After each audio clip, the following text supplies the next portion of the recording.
الفجر وليال عشر الله وی زما دې په سبا قسمی سبا کله الله وی والضحى والليل اذا سجى شپه ضحى شپه ضحى ساعت والليل شپه ورځې باندې قسم کوي الله په شپه باندې الله قسم کوي کله الله دې وی والليل اذا يغشى والنهار اذا تجلى الله وی زما دې په دې شپه باندې قسمي چې په دې ټوله دنیا راوغړي او الله فرمایي زما دې په دې ورځ باندې قسمي چې دا ټوله دنیا او د هر څه روښانه کړي کله الله داسې وی والعصر ان الانسان لفی خسر الله وی ستا په ټول عمر زه قسم کوم چې انسانه دا کم قیمتي شی مې چې درکړی دا تا نه هسې تېرېږي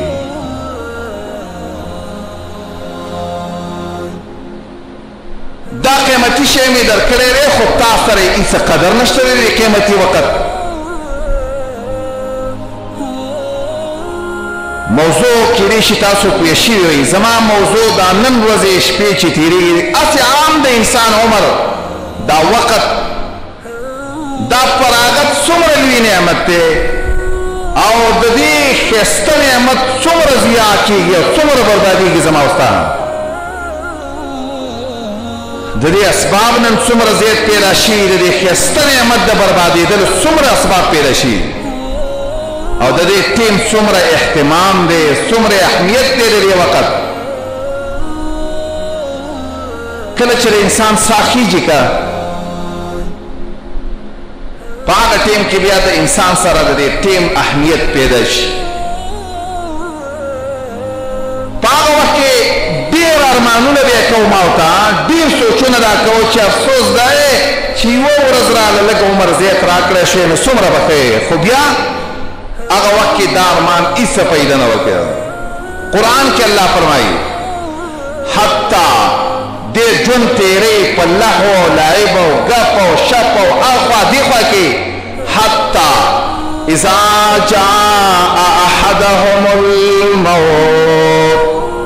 قال رب ارجعوني لعلي اعمل صالحا دې چې کله ملائکه ول راشي دی الله ته وایي زما ربا سوال درته کوم لږ مې واپس که اوس د نن نه وروسته به نیک عمل کوم اوسه پورې راسته د ټیم قدر نه و اوسه پورې راسته د وقت ټیم د دې هېڅ قدر نه اوس درته سوال کومه رب ته د مفرد صیغې په ځای د جمع صیغه د ډېر ادب نه وایي یا رب تاسو موږ وایي واپس که ربا څه کې اوس راسته د ټیم قدر دا وشو لعلی اعمل صالحا زه به اوس نه وروسته نیک عمل کوم خو لږ مې بېرته واپس خو هغه وخت کې بیا د دې ټیم د قدر د دې سوالونو څه فایده کېږي نه الله څه وایي کلا انها کلمة هو قائلها ومن ورائهم برزخ الى يوم يبعثون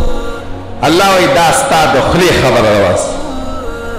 داسې خبره ده هسې به سوالونه کې ته به ملایکو ته سوال کې چې ربه ما ته لږ مهلت راکړه خبره هغلته بیا یو سیکنډ هم دله نشي درکې ما دا خبره کړې الله وی اذا جاء اجلهم لا يستأخرون ساعة ولا يستقدمون چې کله وخت راغی ټیم چې کله راغی نه ټیم بیا وروسته کېږي ونه دا ټیم مې چې لږ کله درکړی دی که کم ټیم دې کې بیا وروسته اخوا دېخوا نه کېږي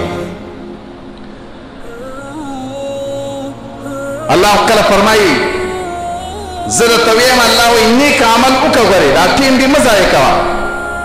مخکې د هغه ورځې نه چې من قبل ان یاتي احدکم الموت فیقول رب لولا اخرتنی الى اجل قریب تب الله ته یا الله لږ غونډې لږ نږدې نیټې ته مې بېرته لږ وروسته کا فاصدق واكن من الصالحين. بیا به ته یا الله خیراتونه کومه نیک عمله به شمه خو لږ غوندې مهلت راکړه. کله الله فرمایي زه درته ویمه که یو ځل ټیم پوره شو دا خبر یاد ساته داسې وخت دی من قبل ان یاتي یوم لا بیع فیه ولا خلا. دغه ټیم چې پوره شو څوک د باندې یو منټ هم نشي خرڅولی او نه به د چا په دوستۍ باندې د یو منټ زیات شي. به دا یاد ساته داسې خبرې قرآن کړي دي حدیثو د محمد رسول الله هم داسې خبرې کړي. خو افسوس دا دی چې چا د ځان سره دا سوچ نه کو چې دا قیمتي سرمایه څومره بې ځایه تباه او برباد شوه. د روژې مبارکې میاشت دی چې دا